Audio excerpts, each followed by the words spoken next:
Golu high করছে। আমি নেই, ওর হেডফোন নিয়েছে।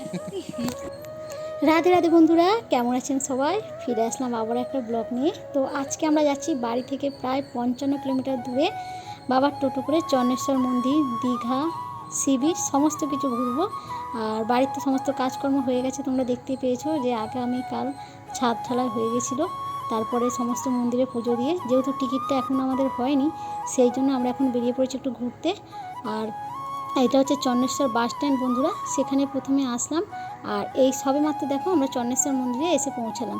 তো এখানে এসে প্রথমে জুতোগুলো রাখার জায়গায় রেখে হাত পা ধুয়ে মন্দিরের যে স্থান আছে সেখানে প্রবেশ করলাম। এবারে আমরা যাব এখানকার যে পুকুরটা আছে, এই পুকুর থেকেই সবাই স্নান করে মানত থাকলে গণ্ডি দিতে শুরু করে। তো সেইখানে আগে হাত পাটা ধুয়ে নেবো, তারপরে আমরা মন্দিরের প্রবেশ করব। তো মন্দিরের দরজা এখন বন্ধ আছে, প্রায় অনেকটা বেলা হয়ে গেছে, সেই জন্য প্রায় 2-2:30টার সময় করে খুলবে। তো ততক্ষণ পর্যন্ত আমরা যেহেতু থাকবো না, আবার দীঘার জগন্নাথ মন্দির দেখতে যাব, সেই জন্য মন্দিরের চারিদিকটা ঠাকুর প্রণাম করে নেবো। আগে সবাই দেখো হাত পা ধুতে চলে এসেছি।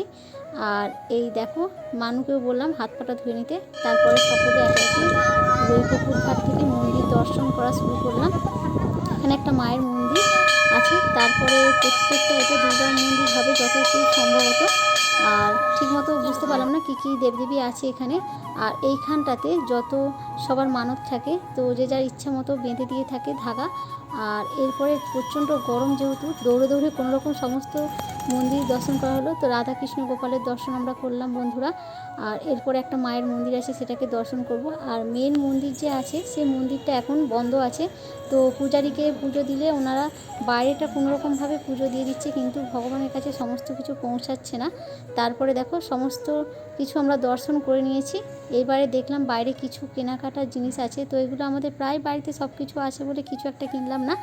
আর এখন আমরা চলেছি শুভ হোটেলে বন্ধুরা খাওয়া দাওয়া করতে, সম্পূর্ণ নিরামিষ, একদম মন্দিরের সোজাসুজি। তো সেই জন্য সবাই মিলে এখানে খাওয়া দাওয়া করে নেব। আর এখানে দেখো দিয়েছে ভাত, ডাল, আর একটু স্যালাড দিয়েছে, আলু ভাজা, সয়াবিনের তরকারি, একটু চচ্চড়ি আর একটু আচার। তো এগুলো খাওয়া দাওয়া করে নিয়ে আমরা দীঘার দিকে রওনা হব। তো আজকে ভিডিওটা আর বড় করলাম না বন্ধুরা, চলো এর পরবর্তী ভিডিও আপনারা দীঘাতেই দেখাবো জগন্নাথ মন্দির।